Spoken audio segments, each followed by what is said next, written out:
Welcome to Sleepy Crimes. I am Anna, your host. Tonight, we drift into the shadows of a quiet subdivision in Spanish Lake, Missouri. It is a story that begins not with a scream, but with the hum of an engine and the slow rotation of tires on a paved driveway. We are going back to the year 2011, specifically the afternoon of December 18th, a Sunday. In the deep winter of the Midwest, one expects the air to bite, the ground to be hard with frost, and the sky to be a heavy, impenetrable wool of gray. But this day was an anomaly. The records tell us the temperature climbed near 69 degrees Fahrenheit. It was a day that felt out of time, a ghost of autumn lingering long past its welcome, softening the edges of the naked trees and the dormant lawns. The location is the 12,600 block of Countrybrook Drive. It is a place of brick facades, manicured shrubs, and the kind of profound suburban silence that usually signifies safety.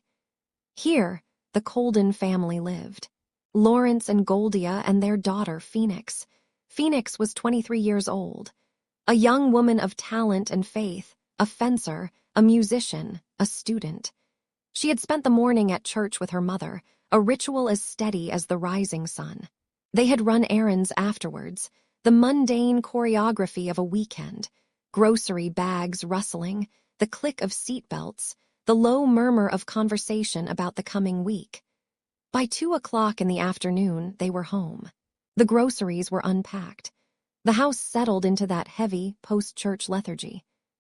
Picture the scene in the driveway.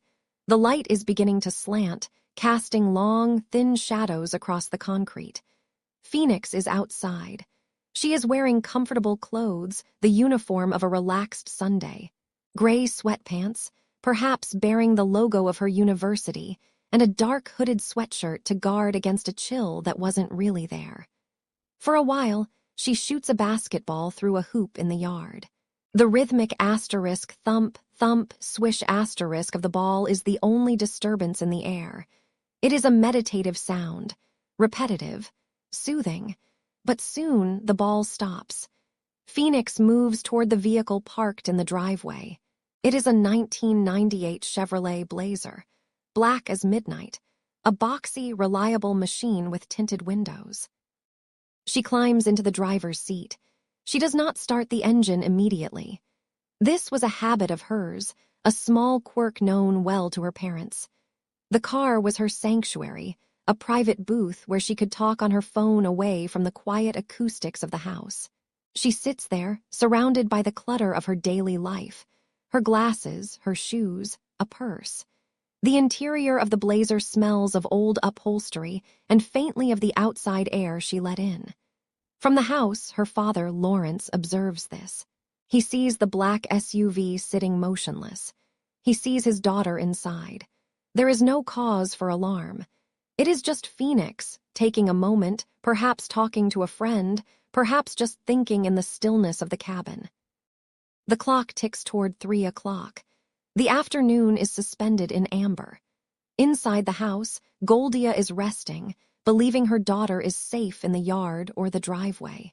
Lawrence watches as the brake lights of the Blazer finally flare, a sudden red glow against the black paint.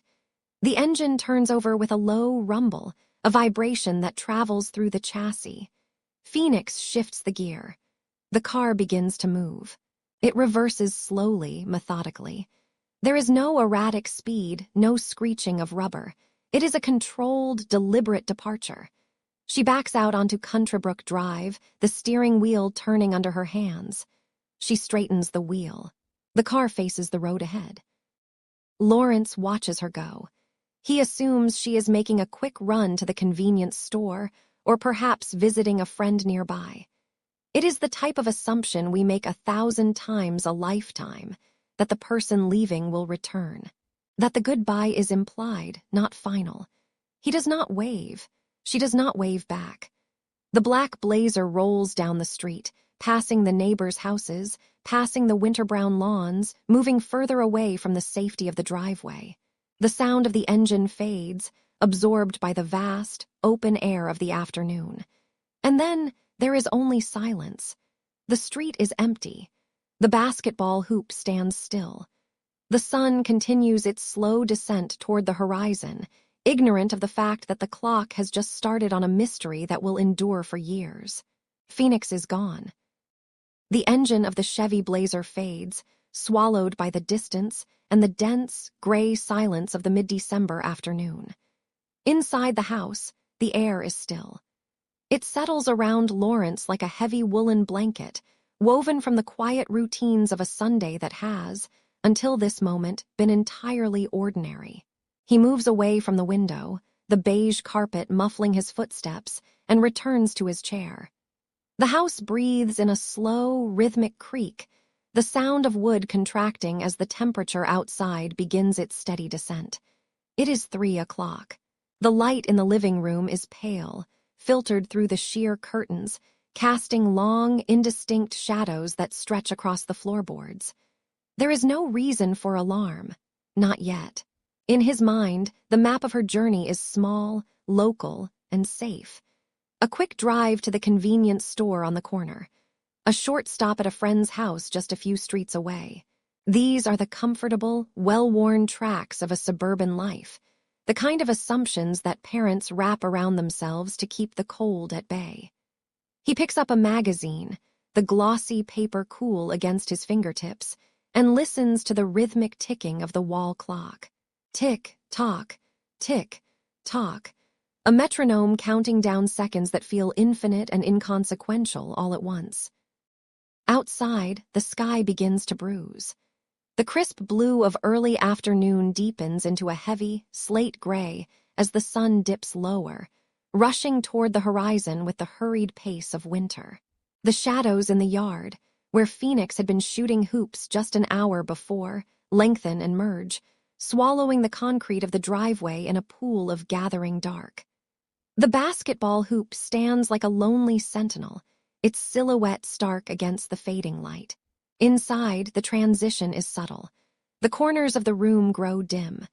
The lamp beside Lawrence's chair casts a warm, golden circle of light that feels increasingly fragile against the encroaching gloom. He glances at the clock. 4:30. The sun is setting now, a faint, dying ember beyond the tree line. The temperature is dropping, the mercury sinking toward freezing. The wind picks up, scratching the bare branches of the oak trees against the siding of the house, a dry, skeletal sound that mimics a knock at the door. But when he looks, there is no one there. Just the empty driveway, just the wind. Goldia moves through the kitchen, the linoleum cool beneath her slippers. The smell of dinner begins to fill the air, savory, warm, domestic, but beneath it, there is a sharp, metallic tang of worry. It starts in her chest, a tightness that she cannot quite exhale. She looks at the microwave clock. The green digits burn in the dimness.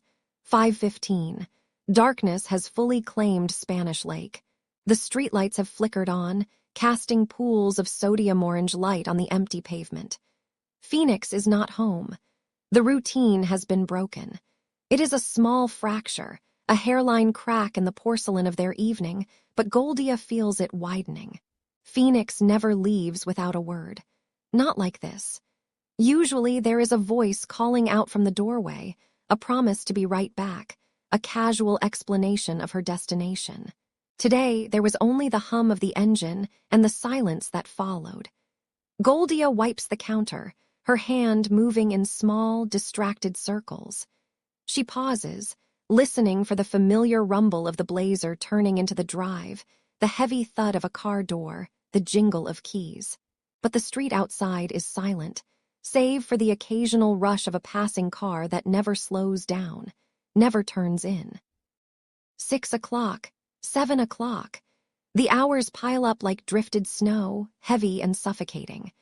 The house feels too large, the spaces between the furniture too vast. Lawrence and Goldia sit in the living room, the television murmuring low in the background, a wash of noise that neither is truly hearing. The phone sits on the side table, a small, black object that has become the center of their universe. Goldia picks it up. Her fingers, usually steady, tremble slightly as she dials the familiar number. She presses the phone to her ear, the plastic warm against her skin. It rings, a digital hollow trill that echoes in the emptiness of the line. One ring, two rings, three, then the voicemail. That familiar, cheerful recording of Phoenix's voice, frozen in time, unaffected by the growing dread in the room. Goldia hangs up. She waits a minute, her heart hammering a frantic rhythm against her ribs, and dials again. The result is the same. Silence, ringing, voicemail. The cycle repeats, a desperate ritual that yields nothing but the same recorded greeting, which sounds increasingly like a ghost. By 9 o'clock, the silence in the house has gained a physical weight. It presses against the windows, it fills the hallways, it settles into the upholstery.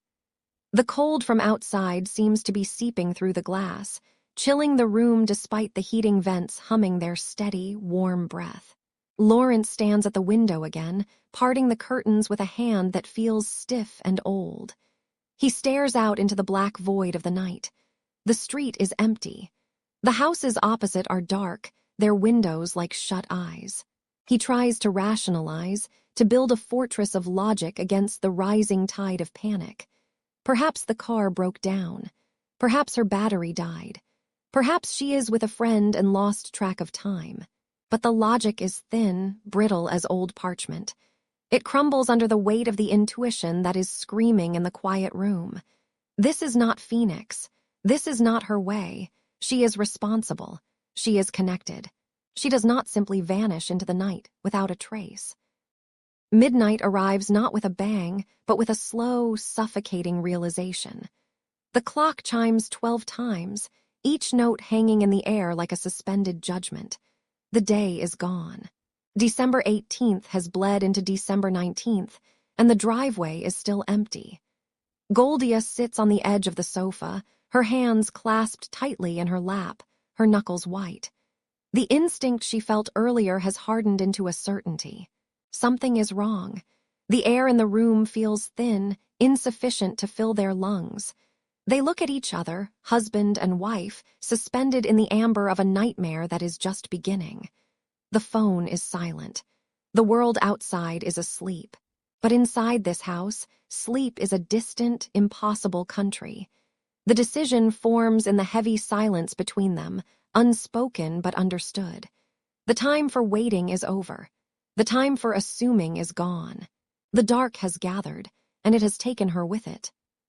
The Mississippi River cuts a wide, dark ribbon through the heart of the valley, separating the known from the unknown. On one side lies the familiarity of Missouri, the manicured lawns of Spanish Lake, the predictable grid of suburban safety. On the other side, across the steel and concrete span of the bridge, lies East St. Louis, Illinois. It is a place where the landscape shifts, where the industrial skeletons of a bygone era stand like silent sentinels against the gray winter sky. To cross this river is to cross a threshold. The air feels different here, heavier, perhaps, or simply stiller, laden with the dust of crumbling brick and the scent of damp earth rising from the riverbanks. It was here, into this deepening twilight, that the black Chevrolet Blazer traveled. We do not know the route it took. We do not know if the radio was playing or if the windows were cracked open to let in the chill of December. We only know that the vehicle, a 1998 model, moved away from the safety of home and into the shadows of the east. The sun sets early in December. By 5 o'clock, the sky is already bruising with shades of violet and charcoal. The streetlights flicker to life, casting long, amber pools upon the pavement. At the intersection of 9th Street and St. Clair Avenue, the world was quiet. This is not a bustling corner of commerce and noise. It is a place of overgrown lots and empty spaces, where the wind can pick up speed, whistling through the gaps in the fences and rattling the dry weeds that poke through the cracks in the sidewalk. The black SUV came to a rest here. It did not crash. It did not skid. It simply stopped. It sat there, a dark shape against the darkening backdrop of the city, blending into the night. The engine, which had hummed with purpose only hours before, fell silent. The heat of the hood began to dissipate, radiating slowly into the freezing air, until the metal was as cold as the stone beneath it. At 27 minutes past 5, a call was logged. A report of an abandoned vehicle. Not a crime scene, not a crisis, just an object out of place. Officer Kendall Perry responded to the dispatch. His patrol car moved through the streets of East St. Louis, the tires crunching softly over the grit and debris that littered the road. When he arrived at the intersection, the scene was devoid of human movement. There was only the car. It sat facing the wrong way, or perhaps just awkwardly positioned, a disruption in the flow of the empty street. He stepped out of his patrol vehicle, his boots hitting the asphalt with a dull thud. The air was biting, the kind of cold that seeps through a uniform and settles in the bones. He approached the Chevrolet slowly, his flashlight beam cutting a cone of white through the gloom. The light danced over the black paint, revealing the dust and the road grime, the stillness of a machine waiting for a driver who was no longer there. There has been much confusion about what he saw in those first few moments. Stories would later circulate of an engine left running, of a door standing wide, open like a gaping mouth. But the officer's report and his later recollections painted a picture of stillness. The engine was off. The doors were closed. The car was sealed tight against the winter night, like a vault holding its secrets. He moved to the window and cupped his hands against the glass, peering inside. The beam of his flashlight swept across the interior, illuminating the gray upholstery. It was what lay on the seats and the floorboard that turned this from a routine tow into a tableau of mystery. The light caught the reflection of a pair of glasses. They were sitting there, abandoned. Essential for sight, yet left behind. The beam moved lower, sweeping the floor. There, resting on the mat, were shoes, a pair of sneakers. It is a detail that causes the mind to stumble. One does not typically drive without shoes, nor does one exit a vehicle into the debris of an East St. Louis street in nothing but socks. Yet there they were. Alongside them, a purse. The strap lay coiled like a sleeping snake. Inside, her identification, her money, the very proof of her existence, remained untouched. It was as if she had simply evaporated. As if the soul of the driver had been pulled from the machine, leaving the physical shell and all its earthly trappings behind. The silence inside the car was total. No cell phone rang, no music played. Just the quiet accumulation of cold air, and the heavy, unspoken question of why. The procedure for an abandoned vehicle is bureaucratic, detached. It is a matter of forms and logistics, not of lost daughters. The officer called for a tow. The truck arrived sometime later, its amber warning lights rotating rhythmically, washing the brick walls of the nearby buildings in a pulse of yellow and black. The driver backed up, the heavy chains rattling as they were unspooled. The metal hooks found purchase on the Chevrolet's frame with a sharp, metallic clang that echoed down the empty avenue. Slowly, the vehicle was lifted. The tires left the pavement, severing the last physical connection to the spot where Phoenix had last been. The tow truck drove away, dragging the black SUV into the anonymity of an impound lot. The intersection of 9th and St. Clair was left empty once more. The wind continued to blow, and the shadows reclaimed the space, hiding the fact that anyone had ever been there at all. The metal hook of the tow truck drifted down, swinging slightly in the December wind before finding purchase on the undercarriage of the black Chevrolet Blazer. There was a sharp, metallic groan as the chains tightened. The hydraulics whined, a high-pitched mechanical scream that cut through the twilight, lifting the front wheels off the asphalt. To the tow truck driver, this was not a crime scene. It was not the last known location of a beloved daughter. It was simply a job, a ticket number, a piece of machinery obstructing traffic on St. Clair Avenue. He secured the vehicle, the tires spinning lazily in the cold air as they left the pavement. In the cab of his truck, the heater blasted dry, dusty warmth smelling of old coffee and diesel. He filled out a form in the dim light of the dashboard. Make, model, color, tag number. He did not write down the name of the girl who had been driving it. He did not know it. The car was hauled away, bumping over the potholes of East St. Louis, moving further and further into the labyrinth of bureaucracy. The Blazer came to rest in a private impound lot, surrounded by a chain-link fence topped with loops of razor wire that glistened with frost. It was parked in a sea of other forgotten machines, rusting sedans, trucks with smashed windshields, vehicles stripped of their dignity. And there it sat, silent, cold. This is where the tragedy of geography began to unfold. Phoenix lived in Spanish Lake, Missouri. Her car was found in East St. Louis, Illinois. Between them lay the Mississippi River, a wide, churning expanse of dark water that served as a border not just for the states, but for information. The computer systems on the Missouri side did not automatically speak to the systems on the Illinois side. When the police in East St. Louis ran the plates, the vehicle came up as merely abandoned. It was not yet listed as stolen. It was not yet linked to a missing person report. The data sat in a silo, isolated and mute. Across the river, in the warmth of the Coldon family home, the silence was of a different quality. It was a heavy, suffocating blanket. Goldia and Lawrence waited. The clock on the wall ticked with agonizing slowness. 1 hour turned into 2. 2 turned into 12. 12 turned into 24. They called the hospitals. They called the jails. They called the morgues.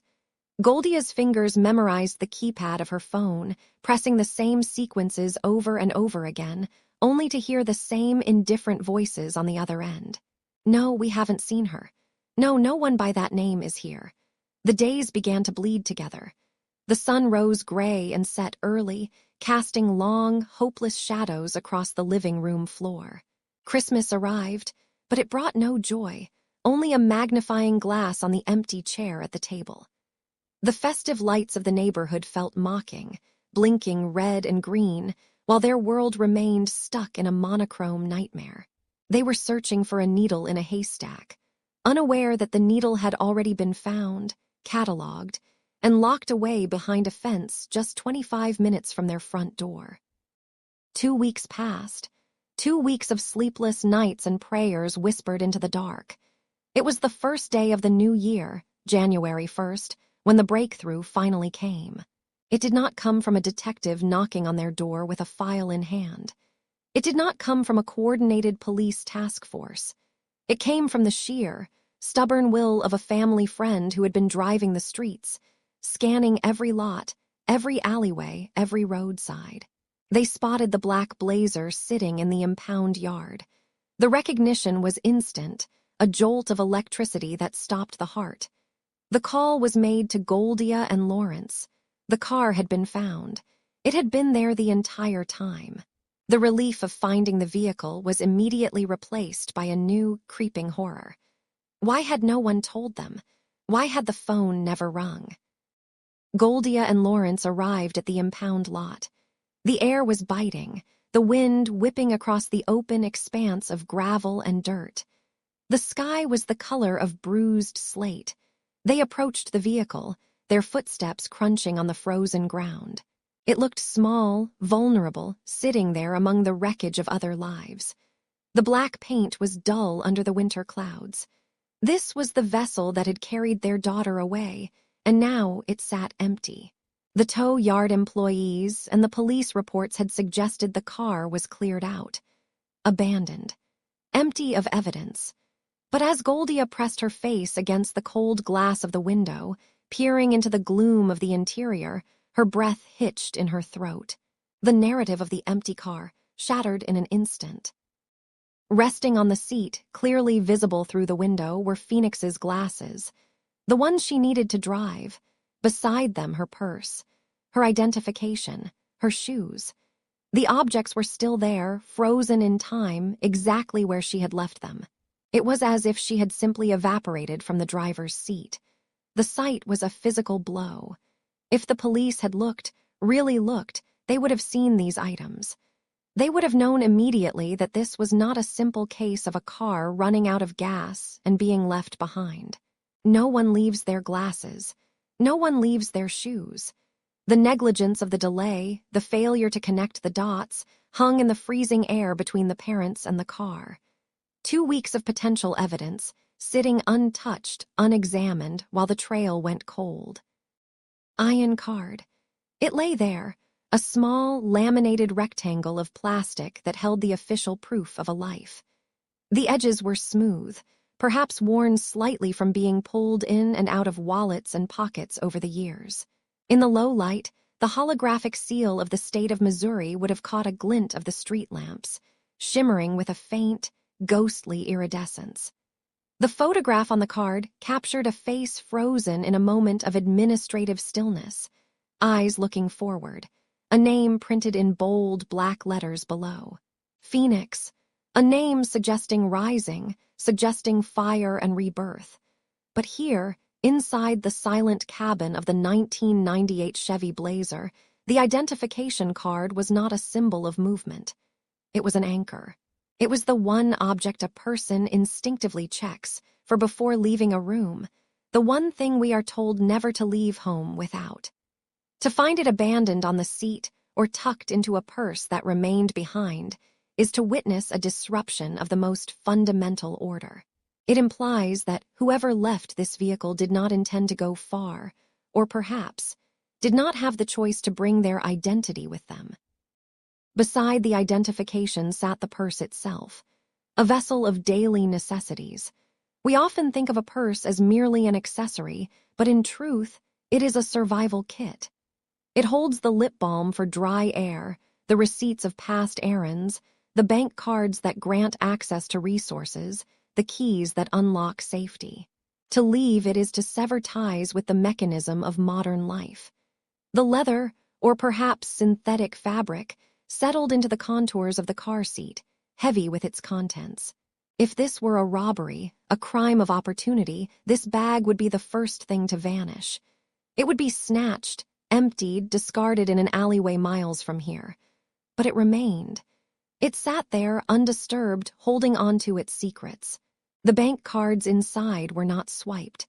The cell phone bill, perhaps folded inside, remained unpaid. The stillness of the object is what unsettles the spirit. It suggests that the value of the items inside meant nothing to the person or the force that caused this separation. The purse sat like a patient passenger, waiting for a driver who had stepped into the dark and simply dissolved. And then there were the glasses. This detail feels the most intimate, the most physically urgent. For those who require corrective lenses, the world without them is a smear of color and light, a disorienting haze where edges soften and dangers become difficult to judge. To drive requires clarity. To navigate the streets of East St. Louis, specifically near the intersection of 9th and St. Clair, requires sharp attention. Yet the glasses were not on her face. They were not broken on the floor. They were resting, likely on the dashboard or the seat, waiting. Their presence implies a transition. One does not typically remove their glasses to drive away. They remove them to rest, or to wipe a tear, or because they have been compelled to step out of the vehicle and into a situation where seeing clearly is no longer an option. Imagine the frames, cool to the touch in the December chill. Imagine the lenses reflecting the stagnant air inside the cabin. Without them, the environment outside the car would have been a terrifying blur of shadows and streetlights for Phoenix. Leaving them behind was not just leaving an object. It was leaving behind her ability to see. The inventory of the abandoned continues, moving downward from the seat to the floorboard. There are reports, persistent and haunting, that shoes were found inside the vehicle. Footwear, the most basic protection against the elements. It was December 18th. The air was biting, the ground hard and cold, likely littered with the grit of winter streets, gravel, glass, the damp residue of the season. To leave a vehicle without shoes is a detail that defies the logic of a voluntary walk away. It conjures a visceral image, bare feet on the asphalt, The vulnerability of skin against the rough, freezing terrain. If the shoes were indeed inside, empty and laced, they act as a pair of silent footprints marking the end of a journey. They suggest a suddenness that stops the breath. A person packing to run away, to start a new life, takes their shoes. A person meeting a friend takes their shoes. The empty shoes on the floor mat are a testament to an interruption so absolute that even the basic necessity of clothing was secondary to whatever was happening in that moment. The vehicle itself, that black Chevy Blazer, became a capsule. For weeks, it would sit in a tow lot, these items locked inside, unseen by the family who searched frantically.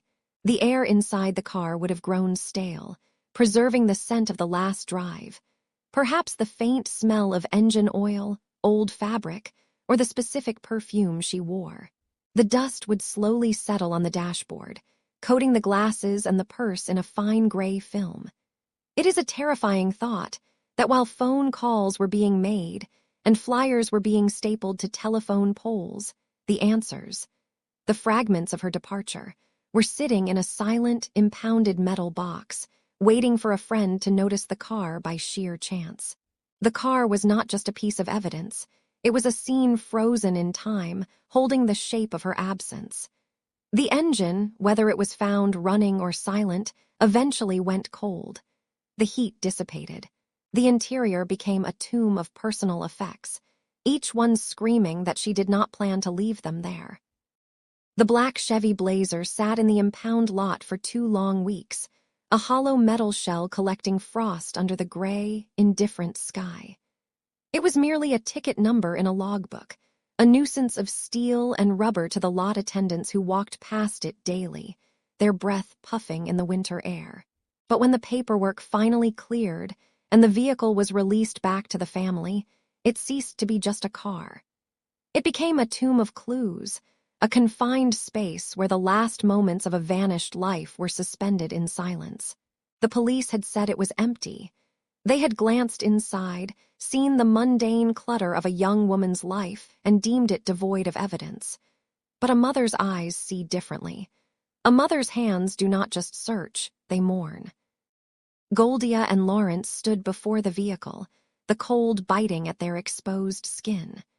The door handle was stiff, resisting the turn before giving way with a mechanical clunk. Inside, the air was stale, trapping the scent of the vanilla air freshener that hung from the mirror, now faint and sickly sweet. The silence inside the cabin was heavy, pressing against their ears. They reached into the shadows of the interior, their fingers brushing against the fabric of the seats, seeking anything that might whisper the truth. They found the shoes she had been wearing, kicked off and lying haphazardly in the back, as if she had simply stepped out of them and floated away. They found her glasses, the lenses dusty, folded on the dashboard. They found her purse, the leather cold to the touch, resting on the floorboard. Every item was a strike against the hope that she had run away. A runaway needs shoes. A runaway needs money. A runaway needs to see. But nestled among the debris of her daily existence, buried beneath the innocent artifacts of a church-going daughter, there was something else. A single sheet of paper, crinkled and innocuous. It was not a note. It was not a map. It was a bill. Goldia smoothed the paper out against the steering wheel, the low winter light illuminating the text. It was a billing statement for a cellular phone, but the account number was unfamiliar. The phone number listed at the top was not the one they paid for every month. It was a stranger's set of digits, attached to a name that was undeniably hers, yet belonged to a life they did not recognize. A secret device. A second line. The air in the car seemed to drop another 10 degrees. This discovery was a key that opened a door they never knew existed. Back in the safety of their home, under the yellow glow of the kitchen lamp, the paper sat on the table like an accusation. The house was quiet, the absence of their daughter amplifying every creak of the floorboards, every hum of the refrigerator. They began to dig into the records associated with this secret device. The call logs were a roadmap to a hidden world. There were hundreds of minutes, hundreds of connections, weaving a web of communication that had taken place right under their roof, behind closed doors, in the hushed whispers of late-night calls. The numbers pointed to a man, not the boyfriend they would later learn about, the one she had lived with during her brief time away from home, but another man. A man who perhaps worked at a cell phone store, someone who existed in the periphery, a shadow within a shadow. They called him Cell Phone Mike. The name itself felt transient, digital, lacking the permanence of a real relationship, yet the logs told a story of constant contact. The timeline of calls showed a frantic pattern, a duality that Phoenix had maintained with exhausting precision. She had been living two lives. In one, she was the fencing champion, the musician, the devout daughter sitting in the driveway waiting for church service to begin. In the other, she was a young woman entangled in a complex geometry of relationships, hiding one man from another, and both from her parents. The bill revealed that this secret phone had been active for months. It painted a picture of a young woman looking for something, or perhaps running from something, long before she physically disappeared. The betrayal felt physical, a tightening in the chest. How well do we know the people we love? We see their faces across the dinner table. We hear their voices in the hallway, but the digital currents of their lives flow unseen, carrying them to places we cannot imagine. The discovery of the second phone did not solve the mystery. It deepened it. It suggested that the Phoenix who drove away that Sunday afternoon was not the vulnerable child they imagined, but a woman with secrets deep enough to drown in. And as the parents looked at the list of numbers, realizing that the last voice she might have heard was not one they recognized, the silence of the house grew deafening. The paper trail did not end with the phone bill. That single sheet of paper, listing calls to numbers no one recognized, was merely the first loose thread in a tapestry that was beginning to unravel. In the silence of the Coldon home, the air felt heavy, charged with the static of unspoken fears. The house, usually a sanctuary of order and faith, had transformed into an archive of the missing. Every surface became a potential witness. Goldia and Lawrence were no longer just parents. They were excavators, digging through the sediment of their daughter's life, terrified of what lay beneath the familiar surface. The phone bill sat on the desk, a white rectangle glowing faintly in the dim light, a silent testament to a life lived in parallel to the one they knew. But it was not enough. It was a signpost pointing into the dark, but it did not show the destination. The search moved deeper into the room. It was the kind of room that held the suspended breath of someone who had just left, expected to return in moments. The scent of her lotions, vanilla and shea butter, still clung to the fabric of the curtains. Goldia's hands, trembling slightly, moved to a wooden chest, a repository of keepsakes and important documents. The hinges groaned, a low, rusted complaint that seemed too loud in the quiet house. Inside, the smell of old cedar and aging paper rose up, a dry, dusty perfume of memories. There were school awards, photographs of a smiling girl in fencing gear, and programs from church recitals. These were the artifacts of Phoenix Coldon, the daughter they raised, the young woman who played instruments and excelled in her studies. But tucked away, beneath the layers of approved history, there was a manila envelope that felt different. It was not casual clutter. It was placed with intention. The envelope was unsealed. Goldia slid the contents out onto the polished wood of the desk. The paper was thick, formal, and official. It possessed that specific weight of government bureaucracy, a texture that commands respect. It was a birth certificate. At first glance, it seemed like a standard copy, perhaps one needed for college enrollment or a passport application. The embossed seal of the state of California was raised and rigid against the thumb. But as the eyes adjusted to the text, scanning past the date of birth, May 23, 1988, a discrepancy emerged. The name printed in the center of the document was not Phoenix Coldon. The surname was different. It read, Phoenix Reeves. To an outsider, this might seem like a clerical error or a trivial detail of history. But to the family, it was a thunderclap. Reeves was Goldia's maiden name. It was the name Phoenix was born with, back in California, before the move to Missouri, before Lawrence Coldon had legally adopted her and given her his name. That adoption had been a sealing of their family unit, a rewriting of her identity into the Coldon lineage. To find the original birth certificate, the one that legally belonged to a ghost, to a Phoenix Reeves who ceased to exist on paper years ago, was jarring. Why was it here? Why was it accessible? Most people keep such superseded documents buried deep in storage, forgotten relics of a former self. But this was kept close. It was ready. The discovery introduced a chilling possibility that hung in the room like smoke. Identity is a fragile thing, constructed of paper and perception. With this document, Phoenix possessed a key to a second self.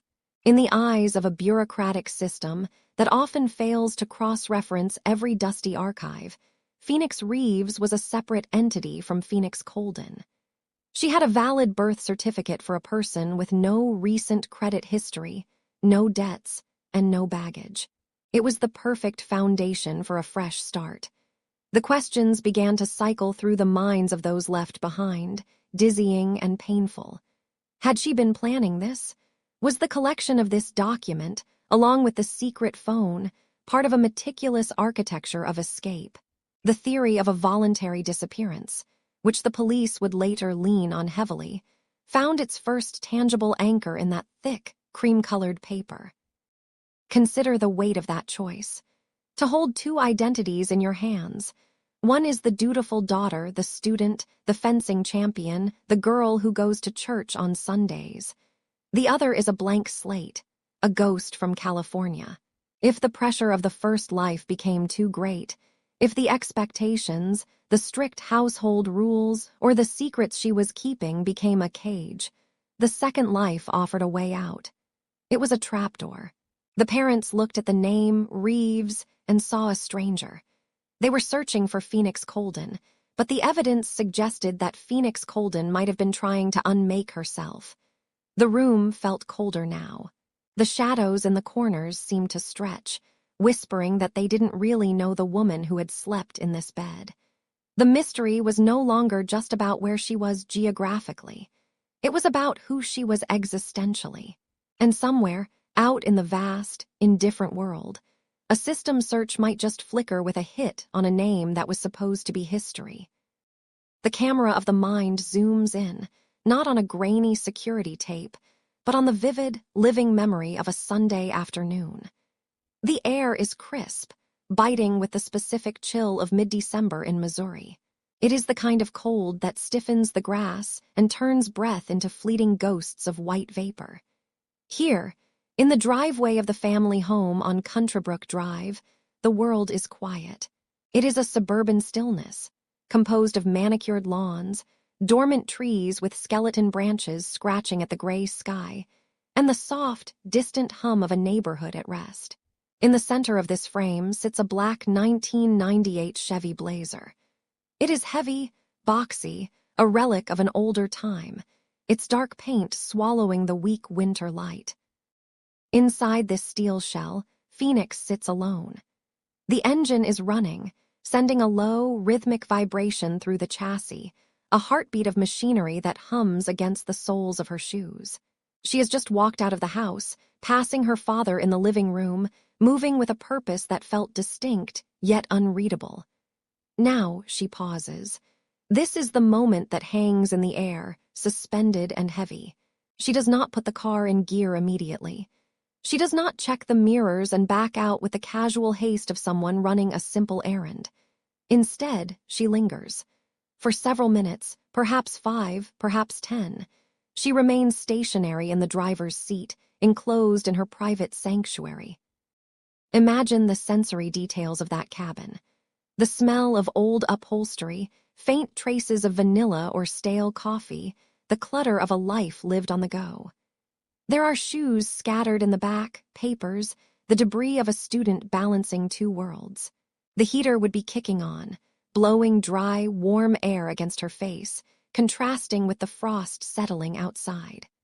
Her hands rest on the steering wheel, or perhaps they hold her phone, thumbs hovering over a screen, glowing with messages we will never fully read. This vehicle is more than just transport. It is a confessional booth, a mobile shield where she can be Phoenix the young woman, separate from Phoenix the daughter, Phoenix the fencer, or Phoenix the student. Her father, Lawrence, watches from the window or simply notes the delay. This is our only footage, recorded not on digital tape, but in the retinas of those who loved her. He sees her silhouette through the glass. It is a common habit of hers, to sit in the car, to make calls, to decompress before facing the world or returning to the house. It is a behavior that speaks of a need for space, a small pocket of privacy in a life that is closely monitored. But today, the pause feels different in hindsight. Is she hesitating? Is she waiting for a signal? Or is she simply gathering the courage for what comes next? The trees stand sentinel around the driveway, silent witnesses to this final pause. Finally, the brake lights flare, bright red eyes glowing in the afternoon dimness. The gear shift clunks into reverse. The tires crunch over the pavement, a sound of finality. The Blazer backs out, turning slowly and then straightens. It glides away, down the street, shrinking into the distance until it turns a corner and vanishes from the frame. This is the last verified sighting. From this point on, Phoenix enters the shadows on security. She slips into the blind spots of the city, the gaps between cameras, the stretches of road where no lens is focused. The clock reads just past 3 in the afternoon. The sun is already beginning its long, lazy descent, casting long shadows that stretch across the road like grasping fingers. What happens in the next 2.5 hours is a void, a silence that screams. We know the car continues to move, or perhaps it stops again unseen. We know it crosses boundaries, visible and invisible, drifting from the safety of Spanish Lake toward the chaotic, fractured grid of East St. Louis. Without the unblinking eye of surveillance to track her, we are left with only the ghost of her trajectory. The black SUV becomes a phantom, moving through the traffic, unnoticed, unrecorded. When it is finally found, abandoned and running in the middle of a traffic lane, the camera of reality snaps back on, but the subject is gone. The seat is empty. The engine hums to no one. The sanctuary has been breached, and the silence inside is absolute. The house on Countrybrook Drive did not sleep that night. It held its breath. The silence that settled over the living room was not the peaceful quiet of a winter evening. It was a heavy, suffocating blanket. Goldia and Lawrence sat in the dim light, the hum of the refrigerator sounding unnaturally loud in the stillness. The Christmas tree was still up, its small, colorful bulbs casting long, distorted shadows against the beige walls. Goldia kept the lights on. She would keep them on for days, then weeks, then years, a lighthouse beam for a ship that had vanished into a sudden fog. The clock on the wall ticked with a rhythmic, mocking precision. Midnight came and went. 1 in the morning. 2. Every car that passed on the street outside caused a surge of adrenaline, a frantic hope that tires would crunch on the driveway gravel, that the heavy thud of a car door would follow. But the cars always passed. The streetlights flickered on the asphalt, illuminating only emptiness. Phoenix was 23. She was responsible. She played the piano, she fenced. She called, always. The void where her voice should have been was expanding, eating away at the air in the room until it was hard to breathe. When the sun finally dragged itself over the horizon on Monday morning, the sky was a flat, unyielding gray. The world was waking up to a new week, indifferent to the crater that had opened in the Coldon family's life. They made the call. They reached out to the people whose job it was to find the lost, to protect the citizens, to bring order to chaos. But the voice on the other end of the line was not frantic. It was not urgent. It was procedural, dry, detached. A uniformed officer arrived at the house. He stood in their entryway, the cold air from outside clinging to his jacket. He held a notepad, his pen hovering over the paper, but his eyes did not mirror the panic in Goldia's face. He looked at the photos of Phoenix, the bright smile, the intelligent eyes, and then he looked at the calendar. He did the math. She is 23, he said. The words were not a comfort, they were a dismissal. She is an adult. Adults have the right to leave. Adults have the right to not be found. He suggested she might have run off with a boyfriend. He suggested she just needed space. He did not hear the scream that was building behind Goldia's lips. He did not see a missing child. He saw a grown woman who had simply stepped off the grid. This was the first wall, the wall of bureaucracy, the wall of indifference.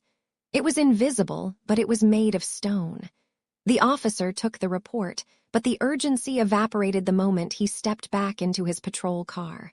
And while he wrote down the details in St. Louis County, a black Chevrolet Blazer was sitting silent and cold, less than 30 minutes away. But it was not in St. Louis County. It was across the river. It was in East St. Louis, Illinois. An imaginary line drawn on a map, a border between states, became a chasm that information could not cross. The computer systems did not speak to each other. The databases were islands. In the digital age, where information flows like water, the details of Phoenix's car hit a dam. The St. Louis police typed her license plate into their system, and it blinked back clean. No hits, no sightings. Meanwhile, the East St. Louis police had already found the car. They had found it hours after she left, abandoned in the middle of a lane, a hazard in the traffic. They had called a tow truck.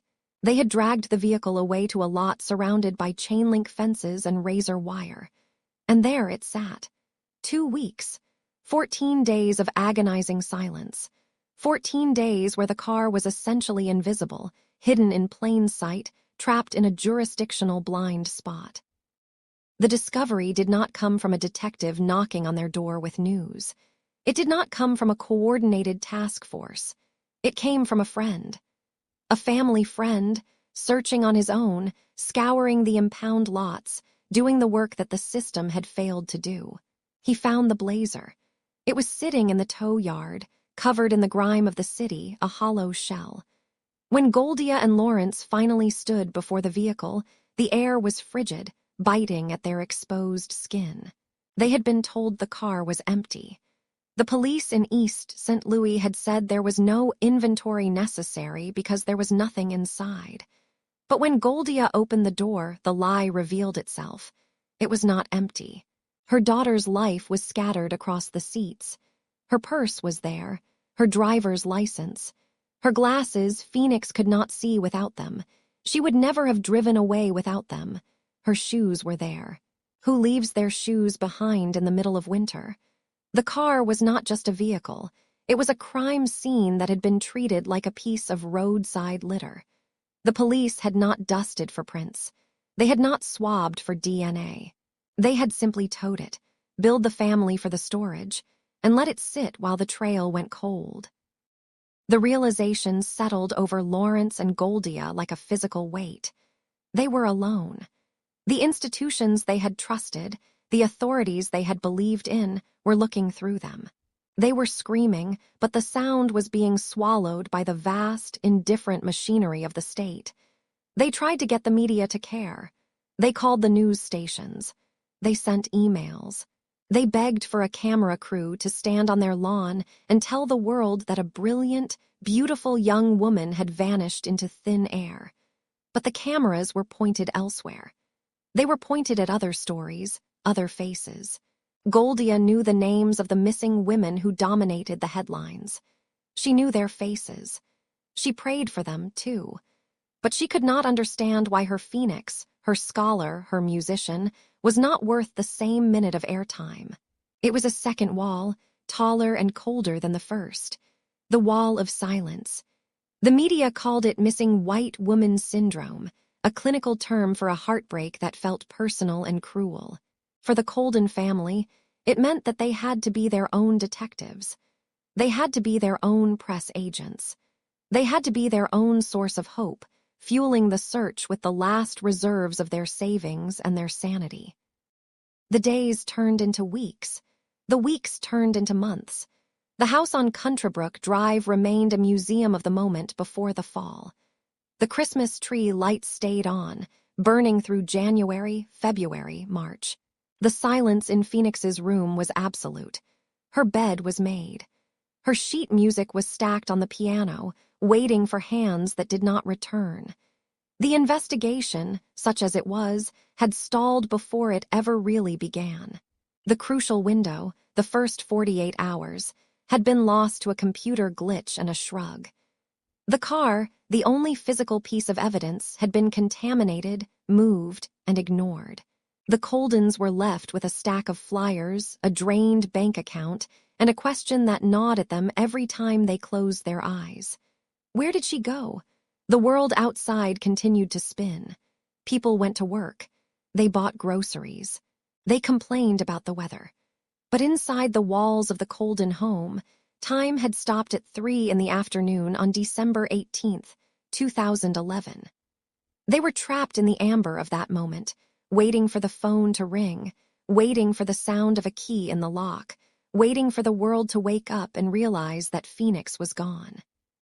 The silence of the house was not a peace, but a pause, a long-held breath waiting to be exhaled. But outside those walls, the world was noisy. It chattered with rumors. It whispered with half-seen shadows. For Goldia and Lawrence, the silence was broken not by the return of their daughter's voice, but by the ringing of the telephone. Each ring was a jolt of electricity, a sudden spike of adrenaline that tasted like metal in the back of the throat. It was the sound of hope and the sound of dread, indistinguishable from one another. Over the years, the tips began to drift in like dry leaves skittering across a pavement. They came from everywhere, from the corners of the city they knew, and from cities they had never walked. People saw Phoenix in the face of a stranger at a bus stop. They saw her in the tilt of a woman's head in a crowded mall. They saw her in the backseat of a passing car, a fleeting profile that vanished before the traffic light turned green. Each report had to be chased. Each phantom had to be named. The parents became investigators of the impossible, sifting through the debris of well-meaning hallucinations and cruel pranks, looking for the one grain of truth that might bring her home. 3 years into the void, in March of 2014, the wind seemed to carry a solid form. A childhood friend of Phoenix, a young woman named Kelly, boarded a flight. She was leaving the neon glare of Las Vegas, heading back to the gray familiarity of St. Louis. The cabin was a tube of pressurized air and low-humming engines, smelling of recycled coffee and upholstery. As Kelly moved down the aisle, finding her seat among the shuffling passengers, her eyes snagged on a face. It was a face she knew as well as her own childhood. There, seated in the cramped economy row, was a young woman who looked exactly like Phoenix. The resemblance was not passing, it was precise. The curve of the cheek, the set of the eyes, but the context was wrong. This woman was flanked by others, 2 large men, described later as looking like professional athletes, broad-shouldered and imposing, and other women who sat with a quiet, coordinated stillness. The air around them felt heavy, guarded. Kelly's heart hammered against her ribs. She called out the name, sharp and questioning. Phoenix. The woman turned. Her eyes met Kelly's. There was no spark of recognition, or perhaps there was a spark that was instantly smothered. The woman looked at her with a blank, terrifying neutrality and asked, simply, "Do I look like someone you know?" The denial was smooth, rehearsed, a wall of ice erected in an instant. She turned away. The plane took off, climbing into the thin atmosphere, carrying the mystery with it. For hours, Kelly sat in the suspension of the flight, vibrating with the certainty of what she had seen. When the wheels touched the tarmac in St. Louis, she alerted the authorities immediately. Airport police swept the terminal. They watched the stream of passengers dissolve into the baggage claim and the pickup lanes. But the woman, the men, and the entourage had evaporated. Like smoke in a draft, they were gone. No security footage could confirm the identity. No manifest offered a clue. It was a sighting that offered everything and nothing, a physical presence that denied its own existence. Other traces appeared closer to home, in the very city that had swallowed her. A family friend, Jeffrey, reported seeing Phoenix in downtown St. Louis, not once, but twice. The first time was near an upscale grocery store, a place of bright lights and polished floors. He saw a woman who moved like Phoenix, who held herself with that familiar grace. He approached her, asking if she was related to her uncle, David. The woman did not run. She did not scream. She stood there, standoffish, her body language a tight knot of defensive anger. She did not say yes, but she did not say no. She simply refused to be known. She turned and walked away, disappearing into the city grid. A week later, he saw her again, just a block away. This time, the fear was visible. She looked cornered, wary, her eyes darting like a trapped bird. He didn't approach her this time, sensing the volatility radiating from her. These sightings painted a picture not of a girl lost, but of a woman held, controlled perhaps, or hiding in plain sight, wearing a mask of indifference to survive. The search stretched its fingers even further, reaching up into the frozen north. Private investigators hired by the family uncovered a strange paper trail. They found records of a Phoenix Reeves, using Goldia's maiden name, living in Anchorage, Alaska. The name was a match. The alias was plausible. Hope flared again, hot and desperate. Was she starting over? Had she run to the edge of the world to escape a pressure no one else could see? Investigators traveled to the address, a house sitting under the vast, gray sky of Alaska. But the door opened to strangers. The residents had never heard the name. The neighbors knew nothing. The records existed in a digital ghost town, data points that led to an empty room. It was another dead end, another mirror maze reflection that looked like a door but was only hard glass. The name Reeves hung in the air, a tantalizing clue that dissolved upon touch. With every tip came a cost. There was the emotional bankruptcy of believing, only to be let down. And there was the financial ruin. Goldia and Lawrence poured everything they had into the search. They drained savings accounts. They faced the foreclosure of the home Phoenix had left behind. They walked into strip clubs and spoke to sex workers, handing out flyers with trembling hands, entering worlds that were alien and terrifying to them, driven by the singular engine of parental love. They endured cruel hoaxes, like the man from Texas who claimed to know where she was, spinning a web of lies that wasted precious time and money before admitting it was all a game. The cruelty of strangers was a sharp stone in their shoe, but they kept walking. They had to.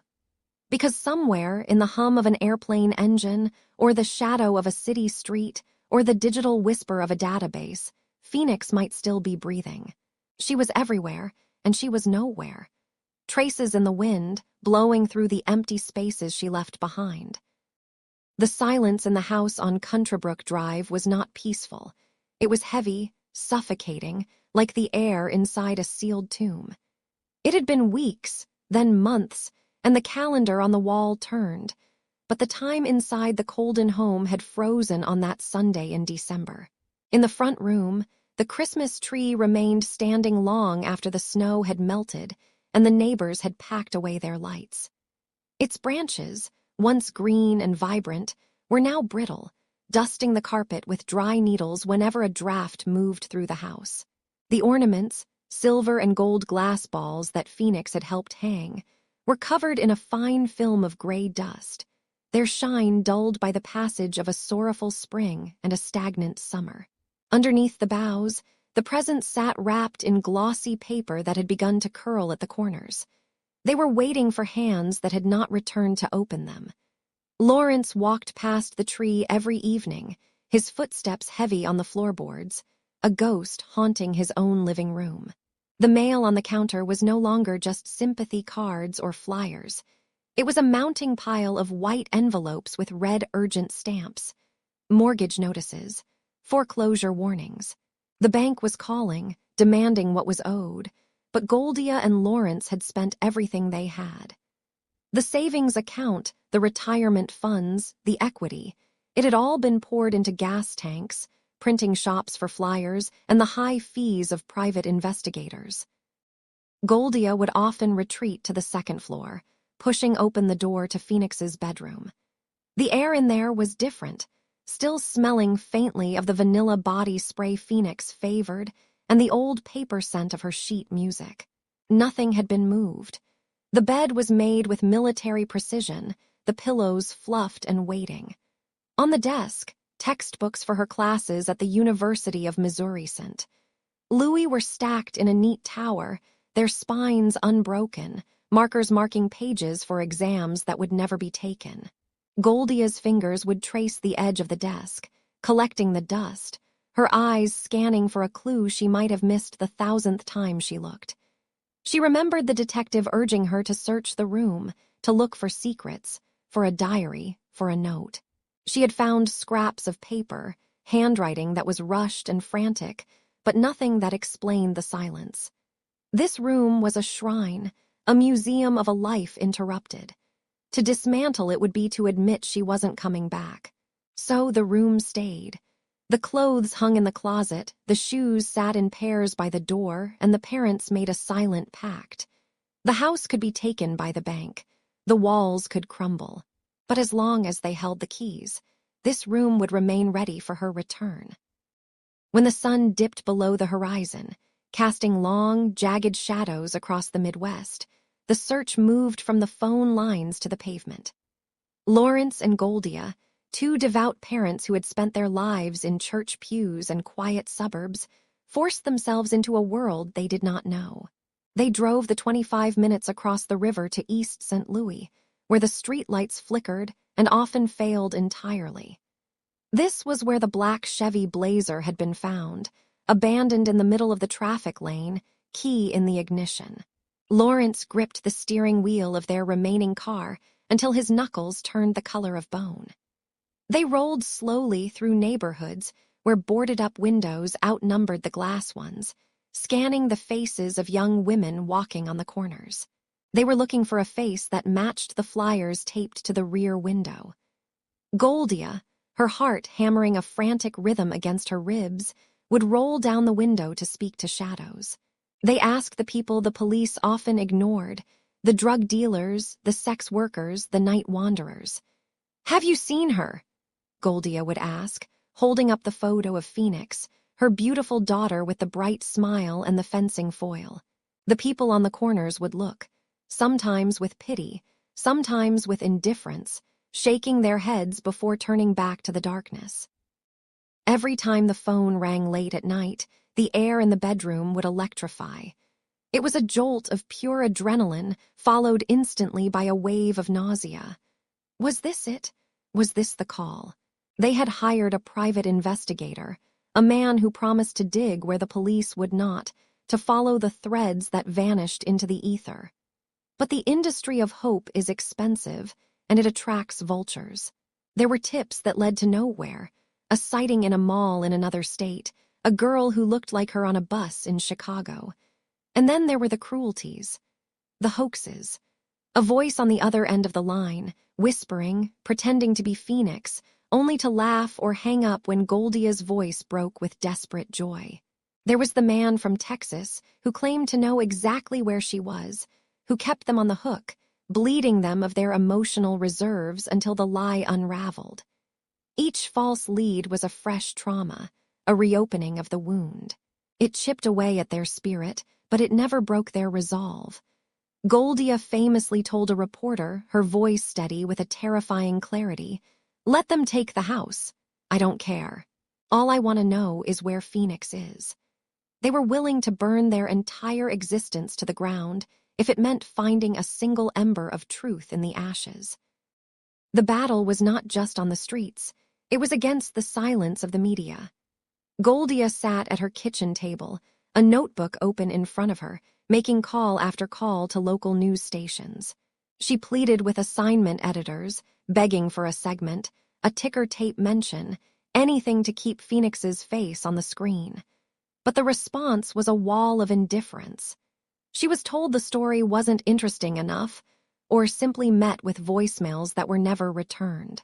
She saw other missing persons cases, young, white women, dominate the headlines for weeks, while Phoenix's disappearance garnered only a brief mention before fading. It was a bitter, systemic silence. In this vacuum, she found a lifeline in the Black and Missing Foundation. They understood the disparity. They understood the unique pain of shouting into a void that refused to echo back. With their help, Goldia refined her approach, becoming not just a grieving mother, but a media strategist out of necessity. She learned to pitch the story, to demand attention, to shame the outlets into coverage. Finally, after hundreds of rejections, a single editor paused. He listened to the desperation and the steel in her voice. "Send it to me," he said. It was a small victory, a crack in the dam, but it was enough to keep them going for one more day. Night after night, the Coldons returned to the empty house, passing the foreclosure sign that had been planted in their front lawn like a tombstone. The structure itself meant nothing to them anymore. It was wood and brick and mortgage payments they could no longer make. The true home was the memory of their daughter, and that was portable. It traveled with them in the car on those long drives to Illinois. It sat with them in the waiting rooms of private investigators. It lay between them in the dark as they tried to sleep, listening to the settling groans of the house. They had made a promise, whispered into the stale air of a preserved bedroom, and shouted into the uncaring wind of the city streets. They would not stop. They would not let her name be erased. Even if they lost the roof over their heads, they would stand in the rain and scream her name until the world turned its head to listen. The investigation had gone cold. The police had moved on to fresher cases. But the parents' promise was a fire that consumed everything else, burning bright and hot in the terrified dark. Welcome to Sleepy Crimes. I am Anna, your host. Tonight, we drift into the shadows of a decade of questions. The years have a way of softening the sharp edges of a tragedy, wearing down the stone until only the smooth, heavy weight of memory remains. In the case of Phoenix Coldon, time has not been a river that carries answers to the shore, but a fog that has thickened, layer by layer, over the landscape of her life. It has been more than 10 years since that black truck was found abandoned in East St. Louis, the engine cold, the driver vanished. The world has moved on, spinning forward through seasons and cycles. But for Goldia and Lawrence Coldon, the clock stopped on that December afternoon in 2011. The house in Spanish Lake, the one with the basketball hoop in the driveway and the piano in the living room, is no longer theirs. The foreclosure sign that once stood like a sentry on the lawn eventually won its silent war. The walls that held the echoes of Phoenix's violin practice and the murmur of family prayers now shelter strangers. It is a cruel irony that in searching for their daughter, the Coldons sacrificed the very sanctuary she might have returned to. They poured their savings, their retirement funds, and finally their home into the void of the investigation. Every flyer printed, every private investigator hired, every tank of gas used to drive through the desolate streets of East St. Louis was a deposit paid against a debt of hope that has never been settled. The house is gone, but the parents remain, carrying the home inside them, a portable shrine to a girl who stepped out the door and never came back. For a brief moment in 2018, the silence was broken. A documentary crew arrived, bringing lights, cameras, and renewed attention to the dusty file. They stirred the air, turning over stones that had long been settled in the mud. They spoke of a secret life, a second cell phone hidden in the shadows of Phoenix's car, a boyfriend whose existence had been kept from her strict, religious parents, and a young woman who was perhaps more fractured than the fencing champion and church bell ringer the world knew. These revelations painted a portrait not of a saint, but of a human being, complex, conflicted, and yearning for something beyond the stained glass windows of her childhood. And with these new details came new theories. Was she taken against her will, swallowed by the dark undercurrents of the city? Or did she, overwhelmed by the pressure to be perfect, simply choose to walk away? The questions hung in the air like smoke, twisting and turning, refusing to take a solid shape. There were leads that felt like lightning strikes in the dark, illuminating everything for a split second before plunging the world back into blackness. Investigators found a birth certificate name, Phoenix Reeves, linked to an address in the frozen expanse of Anchorage, Alaska. For a heartbeat, it seemed possible. Could she be there, living under the northern lights, hidden by the snow and the distance? But when the door in Alaska was knocked upon, the woman who answered knew nothing. The neighbors shook their heads. The trail was as cold as the ice on the pavement. Then there was the sighting on a plane. A friend who was certain she saw Phoenix sitting a few rows away, surrounded by strangers. But the woman denied it, and the plane landed, and the passengers dispersed into the terminal, dissolving like mist. Each lead was a ghost story, a phantom of Phoenix that appeared just long enough to break her parents' hearts all over again. Now the cameras are gone. The reporters have packed up their microphones. The dust has settled once more. What remains is the heavy, suffocating silence of not knowing. This is what psychologists call ambiguous loss, a grief that has no end because there is no body, no funeral, no final period at the end of the sentence. There is only the ellipsis, the 3 dots trailing off into infinity. Goldia still speaks to her daughter in the present tense. She sends messages out into the ether, telling Phoenix to run, to be safe, to come home. The DNA tests from the vehicle came back clean. No foreign fingerprints, no struggle, just the lingering trace of Phoenix herself. It is as if she simply ceased to be, or perhaps ceased to be the person she was, shedding her old life like a coat left on a chair. As we stand here tonight, looking back at the decade that has passed, we are left with a puzzle that has too many pieces and yet not enough. The black truck sits in a memory, the keys in the ignition of our minds. The wind blows through the empty driveway in Spanish Lake. The mystery of Phoenix Coldon is a closed room with no door, a story that circles back to its beginning without ever finding an end. We leave her there in the quiet spaces between the theories, suspended in the amber of time. She is the girl in the photograph, the violinist, the daughter, the secret keeper. The case rests now. Let the details fade. You are safe. Close your eyes, breathe deeply, and have a good night. Sleep well.